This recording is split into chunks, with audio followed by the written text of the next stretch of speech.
Namaku Aluna, dan sampai 6 bulan lalu, hidupku terasa seperti kisah yang dirancang sempurna. Aku bertunangan dengan Arga, pria yang sabar, mapan, dan selalu membuatku merasa aman. Kami bertemu 2 tahun lalu, di sebuah acara keluarga. Dan sejak saat itu, semuanya berjalan mulus.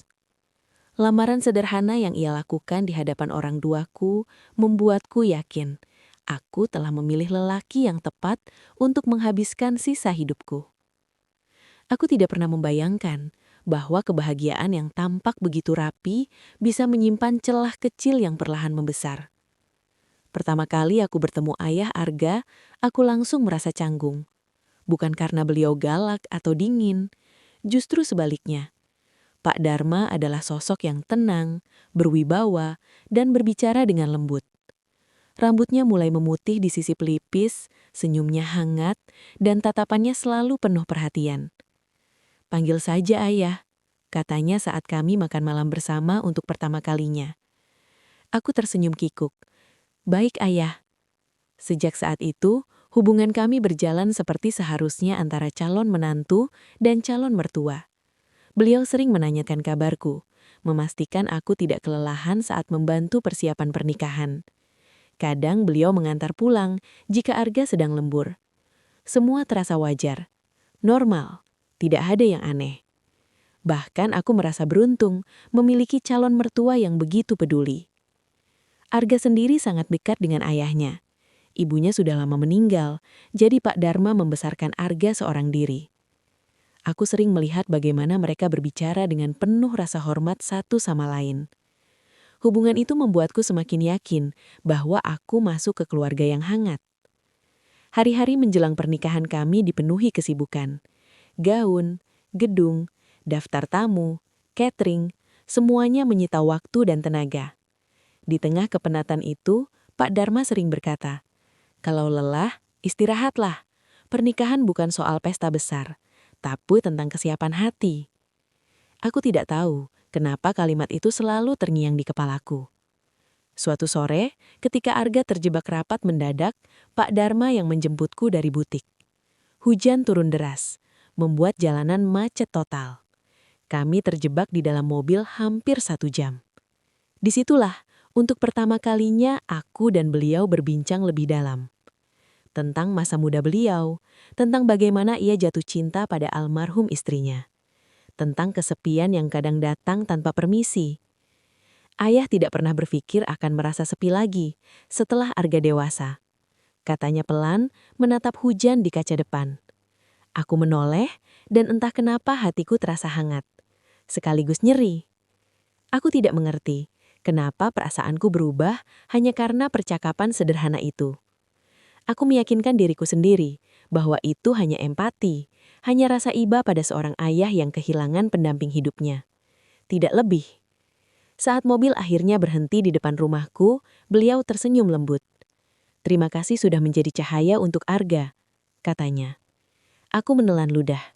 Saya yang seharusnya berterima kasih. Malam itu ketika aku berbaring di kamar, aku tidak memikirkan gaun pengantin atau dekorasi pelaminan. Yang terlintas di benakku justru tatapan hangat seorang pria yang seharusnya hanya kupanggil ayah. Dan untuk pertama kalinya, aku merasa ada sesuatu yang bergerak pelan di dalam hatiku. Sesuatu yang belum bisa kuberi nama. Aku mencoba menepisnya keesokan pagi. Aku mentertawakan diriku sendiri di depan cermin, menyebut perasaan itu sebagai lelah, terlalu banyak pikiran atau sekedar simpati berlebihan. Aku mencintai Arga. Itu fakta. Tidak ada ruang untuk hal lain. Namun hidup seperti sengaja mengujiku. Seminggu kemudian, Arga harus keluar kota selama 3 hari untuk urusan pekerjaan. Semua persiapan pernikahan otomatis terhenti, karena sebagian besar keputusan memang harus kami ambil bersama. Aku yang biasanya sibuk, mendadak memiliki waktu kosong yang terasa aneh. Sore itu, ponselku berdering. "Aluna, ayah di dekat rumahmu. Ada dokumen vendor yang perlu kamu tanda tangani. Boleh ayah mampir sebentar?" Suara Pak Dharma terdengar tenang seperti biasa. Tidak ada alasan untuk menolak. Itu urusan pernikahanku juga. "Silahkan ayah." Aku tidak tahu kenapa. Saat menunggu beliau datang, Jantungku berdetak lebih cepat dari biasanya. Beliau tiba dengan kemeja putih sederhana. Tidak ada yang berbeda. Tidak ada yang aneh. Tapi entah kenapa, hari itu aku lebih menyadari detail kecil. Garis halus di sekitar matanya, aroma parfum lembutnya, cara ia menyebut namaku tanpa embel-embel formal. Kami duduk di ruang tamu membahas vendor catering. Percakapan berjalan normal, sampai listrik tiba-tiba padam karena hujan deras yang mengguyur tanpa peringatan. Rumahku mendadak gelap. Aku refleks berdiri untuk mencari lilin, tapi kakiku tersandung karpet. Dalam sekejap, tangannya menangkap lenganku, menahanku agar tidak jatuh. Pegangannya hangat, kuat, terlalu dekat. Pelan-pelan, ucapnya pelan. Aku bisa merasakan nafasnya, bisa mendengar detak jantungku sendiri yang terdengar tidak wajar. Beberapa saat itu terasa sangat lama. Dan saat aku mengangkat wajah, tatapan kami bertemu. Tatapan itu bukan tatapan seorang ayah kepada calon menantunya. Ada sesuatu yang tidak seharusnya ada. Beliau segera melepaskan tangannya seolah baru menyadari apa yang terjadi. Maaf, aku menggeleng cepat. Tidak apa-apa. Tapi suasana sudah berubah. Aira terasa lebih berat. Sunyi menjadi tidak nyaman. Ketika listrik kembali menyala, cahaya lampu seperti membuka kenyataan yang selama ini tersembunyi. Kami kembali duduk, menjaga jarak. Namun jarak fisik itu tidak mampu menghapus getaran yang baru saja terjadi. Malam itu Arga menelponku dari luar kota. Aku kangen, katanya riang. Ayah tadi sempat bilang, kamu kelihatan capek. Jangan terlalu dipaksakan ya. Aku terdiam. Ayah bilang, berarti beliau memperhatikanku. Lebih dari yang seharusnya. Luna, kamu dengar? Tanya Arga. Iya. Aku juga kangen. Setelah telepon ditutup, aku duduk lama menatap dinding kamar. Perasaan yang belum bisa kuberi nama itu kini mulai membentuk wujud. Dan yang lebih menakutkan, aku tidak sepenuhnya ingin menghilangkannya. Aku tahu, ini salah, sangat salah. Tapi untuk pertama kalinya, aku takut bukan karena orang lain akan tahu. Aku takut karena aku mulai menantikan kehadirannya. Ketakutan itu tidak datang dengan suara keras, melainkan pelan dan terus-menerus, seperti bisikan yang tak mau pergi. Setiap kali ponselku bergetar dan nama Pak Dharma muncul, jantungku bereaksi lebih dulu sebelum akal sehatku sempat bekerja. Aku membenci kenyataan itu. Arga pulang dari luar kota dengan senyum lelah dan pelukan hangat.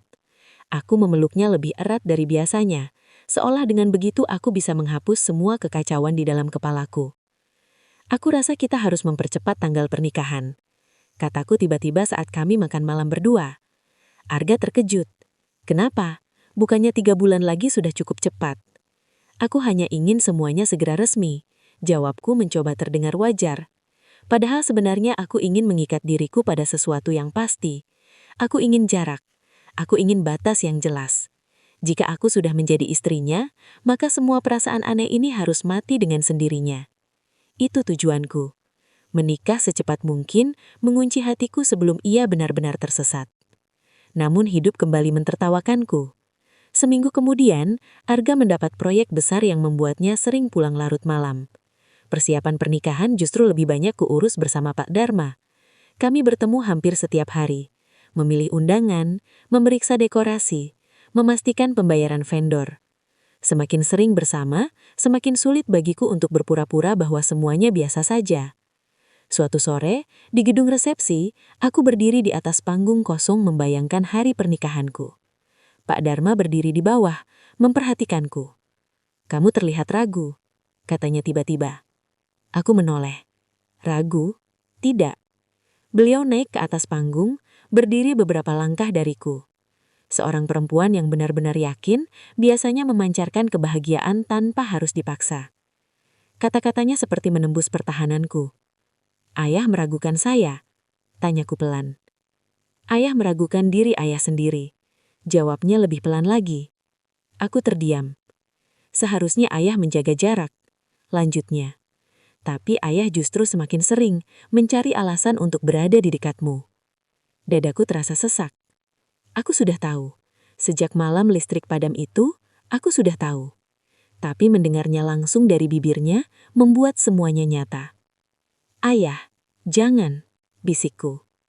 Ayah tahu ini salah, katanya. Kamu adalah calon istri anak ayah. Tidak ada pembenaran untuk perasaan ini. Perasaan ini. Akhirnya ia menamainya. Aku memejamkan mataku. Karena itu kita harus berhenti. Berhenti? Tanyanya lirih.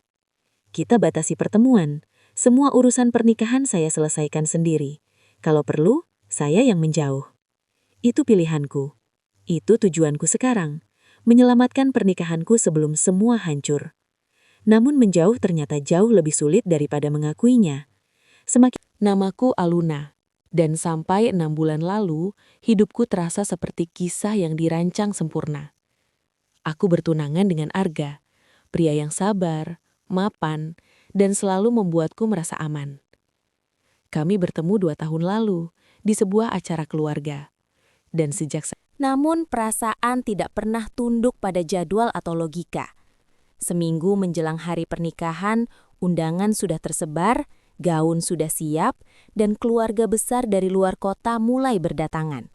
Semua orang tersenyum melihatku. Semua orang berkata aku tampak bersinar. Hanya aku yang tahu betapa retaknya hatiku. Malam itu, keluarga Arga mengadakan makan malam kecil di rumah mereka. Aku datang dengan senyum yang kupaksakan. Arga duduk di sampingku, menggenggam tanganku penuh bangga. Pak Dharma duduk di seberangku. Sepanjang makan malam, aku menghindari tatapannya. Tapi sesekali aku tetap merasakannya. Tatapan yang terlalu lama, terlalu dalam. Setelah tamu lain pulang, aku membantu membereskan meja. Tanpa kusadari, hanya kami berdua yang tertinggal di ruang makan. Sunyi. Ayah sudah mencoba menjauh, katanya pelan tanpa menatapku. Aku memejamkan mata. Saya juga. Justru itu, jika kamu benar-benar bahagia, ayah akan mundur tanpa ragu. Tapi ayah melihat kebimbangan di matamu. Air mataku jatuh tanpa bisa kutahan. Karena saya manusia, bukan karena saya ingin mengkhianati siapapun. Beliau akhirnya menatapku. Tatapan itu tidak lagi tersembunyi, tidak lagi pura-pura biasa. Ayah mencintaimu. Dunia seperti berhenti. Aku tahu kata itu akan datang suatu hari, tapi ketika benar-benar terdengar, seluruh tubuhku terasa lemas. Ayah tidak berhak, bisikku. Ayah tahu. Aku mundur selangkah. Kalau begitu, biarkan saya pergi dengan tenang. Jangan buat ini semakin sulit. Beliau terdiam lama, lalu berkata pelan. Jika kamu melangkah ke pelaminan minggu depan, ayah akan pergi dari rumah ini setelahnya. Ayah tidak ingin menjadi bayangan dalam pernikahanmu. Aku menatapnya tak percaya. Pergi. Ayah sudah menerima tawaran kerja di luar kota. Awalnya ayah menolak, tapi mungkin ini jalan terbaik. Semua usahaku untuk menjaga jarak sia-sia. Semua rencanaku untuk menikah cepat demi menyelamatkan diri tidak menghapus perasaan ini. Kini hanya ada satu pilihan tersisa. Menikah dengan Arga dan menghilangkan seseorang yang, entah bagaimana, telah memenuhi ruang kosong di hatiku. Atau membatalkan pernikahan dan menghancurkan segalanya. Nama baik keluarga, kepercayaan Arga, hubungan ayah dan anak. Malam itu aku pulang dengan kepala dipenuhi satu pertanyaan yang tak bisa kuhindari lagi. Apakah aku akan memilih cinta yang benar atau cinta yang terasa paling nyata? Dan untuk pertama kalinya, aku menyadari bahwa apapun pilihanku, seseorang pasti akan terluka. Aku tidak tidur semalaman. Gaun pengantin tergantung anggun di sudut kamar, seolah mengejek kebimbanganku. Undangan sudah tersebar, semua orang menunggu hari bahagiaku. Tapi di dalam dada rasanya seperti ada dua hati yang saling bertabrakan. Pagi itu aku memutuskan berhenti bersembunyi. Aku menghubungi Pak Dharma lebih dulu. Kita harus mengakhiri ini dengan cara yang benar, kataku saat kami bertemu di taman kecil dekat rumahnya. Suasana masih sepi, hanya suara angin dan dedaunan. Pak Dharma tampak lebih lelah dari biasanya. "Apa yang kamu putuskan?" Aku menahan air mata. Saya tidak bisa melanjutkan perasaan ini. Bukan karena saya tidak merasakannya, tapi karena saya tahu batasnya. Beliau menatapku dalam-dalam, dan untuk pertama kalinya tidak ada dorongan, tidak ada pengakuan baru, hanya penerimaan. "Ayah mencintaimu." Dan saya tidak ingin menjadi alasan ayah menjauh dari anak sendiri. Sunyi sejenak. Lalu aku berkata kalimat yang paling menyakitkan sekaligus paling melegakan dalam hidupku. Saya akan tetap menikah dengan Arga, tapi saya ingin menikah tanpa bayangan apapun. Jadi setelah hari itu, kita benar-benar harus menjaga jarak. Beliau mengangguk pelan. "Ayah akan pergi, bukan karena lari, tapi agar kamu bisa membangun rumah tanggamu dengan tenang." Air mataku akhirnya jatuh, bukan karena kehilangan, tapi karena aku memilih untuk menjadi dewasa. Siangnya aku menemui Arga. Tanganku gemetar saat menggenggam tangannya. "Arga, aku ingin kita menikah bukan karena semua sudah terlanjur disiapkan, tapi karena kita benar-benar siap." Arga tersenyum lembut. "Aku sudah siap sejak lama."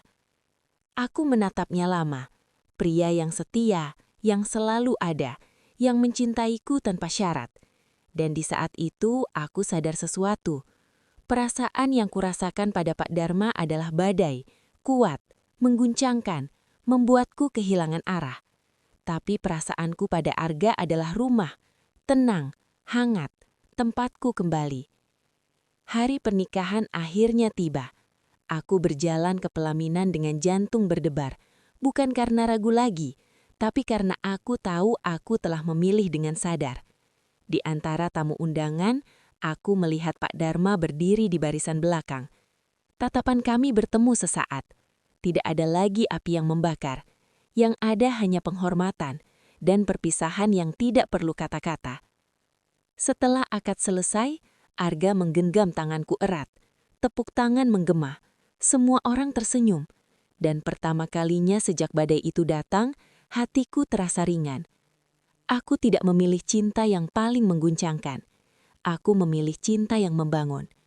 Dan disitulah akhirnya aku menemukan kebahagiaan yang sesungguhnya. Namun kebahagiaan bukan berarti ingatan langsung menghilang. Minggu-minggu pertama setelah pernikahan terasa seperti mimpi yang lembut. Arga dan aku pindah ke rumah kecil yang sudah lama ia siapkan. Tidak terlalu besar, tidak terlalu mewah, tapi hangat.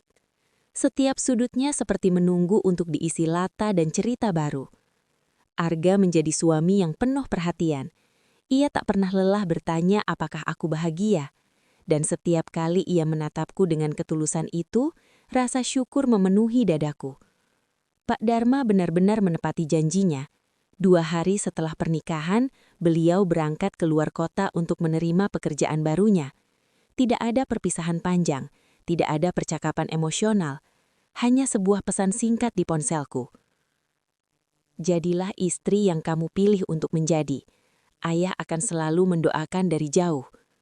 Aku membaca pesan itu berulang kali, lalu menghapusnya dengan tangan bergetar. Bukan karena ingin melupakan, tapi karena aku ingin belajar melepaskan. Hari-hari berlalu, aku mulai mengerti arti pernikahan yang sesungguhnya. Bukan tentang pesta atau gaun, bukan tentang sorotan tamu undangan. Pernikahan adalah tentang bangun pagi bersama orang yang sama, menyeduh 2 cangkir teh, berbagi cerita sederhana tentang pekerjaan, dan tertawa atas hal-hal kecil. Kadang saat malam sunyi dan Arga sudah tertidur, bayangan masa lalu masih menyelinap pelan. Tapi kini rasanya berbeda, tidak lagi mengguncangkan, tidak lagi membuatku goyah. Aku mulai melihat semuanya dengan lebih jernih. Perasaan itu memang nyata, tidak bisa kupungkiri. Tapi nyata bukan berarti harus dimiliki. Suatu sore, Arga memelukku dari belakang saat aku sedang memasak. "Aku beruntung banget bisa punya kamu." Aku senang melihat Arga bercanda dengan teman-temannya dalam pertemuan kecil di rumah kita. Aku melihat pria setia itu yang terus memilihku setiap hari. Di saat itu pula, aku menyadari sesuatu. Perasaan yang kurasakan pada Pak Dharma adalah badai, kuat, mencekamku, karena tidak bisa kumiliki. Tapi perasaanku pada Arga adalah rumah, hangat, karena memilihku tinggal. Dan saat aku menatap pria itu, aku tahu ia adalah pria yang terus memilihku setiap hari. Dan aku bersyukur, aku memilih untuk menjadi bagian dari hidupnya. Setahun telah berlalu sejak hari pernikahanku. Waktu benar-benar bekerja dengan caranya sendiri. Luka yang dulu terasa dalam kini berubah menjadi garis halus dalam ingatan. Tidak lagi menyakitkan, hanya mengingatkan bahwa aku pernah berdiri di tepi jurang dan memilih untuk mundur. Aku kini sedang duduk di ruang tamu rumahku menunggu Arga pulang kerja dengan secangkir teh hangat. Hidupku tidak dipenuhi drama lagi, tidak ada gejolak yang membuat nafas terasa sesak. Yang ada hanyalah ketenangan. Beberapa bulan lalu, Pak Dharma mengirim kabar bahwa beliau memutuskan menetap di kota barunya. Beliau terdengar lebih ringan saat berbicara dengan Arga melalui panggilan video. Aku sempat menyapanya, dengan senyum yang tulus dan hati yang sudah tidak gemetar. Kami berbicara seperti dua orang dewasa yang pernah salah arah, lalu sama-sama memilih jalan yang benar. Setelah panggilan itu selesai, aku menyadari sesuatu yang penting. Perasaan terlarang bukan selalu tentang niat jahat. Kadang ia hadir karena kesepian, kedekatan, atau kekosongan yang tidak kita sadari. Tapi yang menentukan siapa diri kita bukanlah perasaan itu, tapi keputusan apa yang kita ambil setelahnya. Aku pernah hampir merusak segalanya, bukan karena kurang cinta pada Arga, melainkan